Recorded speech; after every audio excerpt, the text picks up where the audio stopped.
रानो चिड़िया के दिल में फिक्र थी। वो जानती थी कि इस गर्मी के बाद आने वाली ठंड बहुत जालिम होगी। वो सूखी पत्तियां और गोबर मिट्टी इकट्ठा करके अपने घोंसले को अंदर से गर्म बना रही थी। 2 दिन की मेहनत और फिर मेरा घर हर तूफान के लिए तैयार। ठंड का कोई डर नहीं रहेगा। तभी हरिया तोता और हरियाली तोती फल जमा करते हुए वहाँ से गुजरते हैं। रानो बहन, तुम इतना काम कर रही हो? अभी तो मौसम बहुत खुशनुमा है। हरियाली बहन, यही वक्त है। मैंने हवा का रुख देखा है। पहाड़ पर बादल छाए हैं। कसम से इस बार बर्फ जल्दी आएगी। हमें लापरवाह नहीं होना चाहिए। बात तो सही है। पिछली बार हम मुश्किल में पड़ गए थे। जंगल का सबसे अमीर पक्षी कालू कौवा, जिसे सब कौवा ठाकुर कहते थे, अपने लोहे के घोंसले में बैठा अपनी दौलत पर इतरा रहा था। उसकी पत्नी गोरी कौवी पास बैठी उदास थी।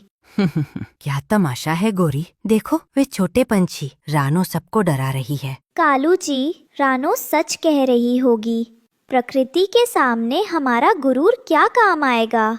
खामोश, मेरे पास लोहे का घर है। मेरे पास इतने दाने हैं कि मैं सारी सर्दी आराम कर सकता हूँ। मैं गर्मी खरीद सकता हूँ। ये रानो और उसके गरीब दोस्त बस जहालत की बातें करते हैं। रानो ने जंगल के छोटे और कमजोर पंछियों की एक छोटी सी सभा बुलाई। बंटी कबूतर और हरिया तोता अपने परिवारों के साथ आए थे। मेरे दोस्तों, हमें अकेले अकेले नहीं लड़ना होगा। पहाड़ के पास एक बड़ी गुफा है। हमें मिलकर उसे साफ करना होगा। वो पक्की जगह है। तूफान हमारा कुछ नहीं बिगाड़ पाएगा। गुफा, वहाँ तक जाना बहुत मुश्किल होगा रानो। और वहाँ पहले से कौन रहता है, क्या हमें पता है? लाडो बहन, मेहरबानी करके मेरी बात सुनो। मैंने पता किया है, वो खाली है। रास्ता मुश्किल है पर सुरक्षा सबसे ज्यादा अहम है। मैं रानो बहन के साथ हूँ। मैंने देखा है वो कितनी ईमानदारी से काम करती है। अगर वो कह रही है कि वो जगह महफूज है तो हमें यकीन करना चाहिए।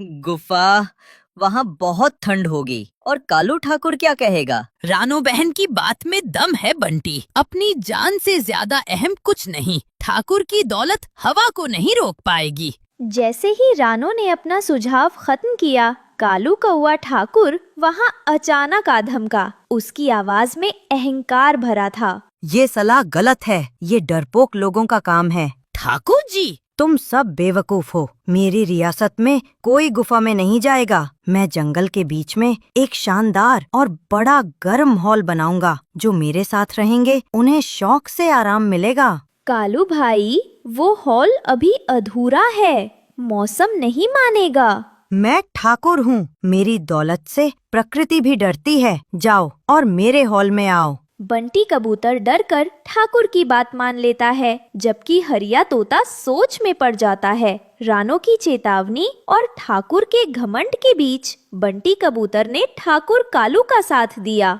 बंटी जी, मुझे डर लग रहा है। अगर ठाकुर का वादा झूठा निकला?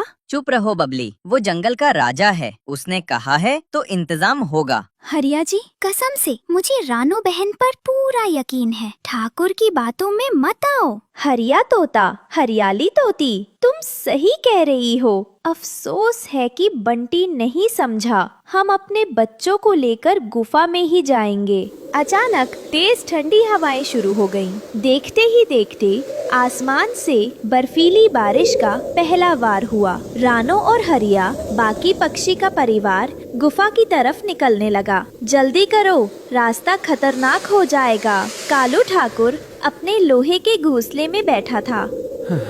ये ठंड तो कुछ ज्यादा ही है। गोरी, जाकर हॉल में आग जलाओ। हॉल में छत नहीं है कालू जी, वो गीला हो गया होगा। फिर भी जाओ। कालू ठाकुर के आधे अधूरे गर्म हॉल की हालत खराब थी।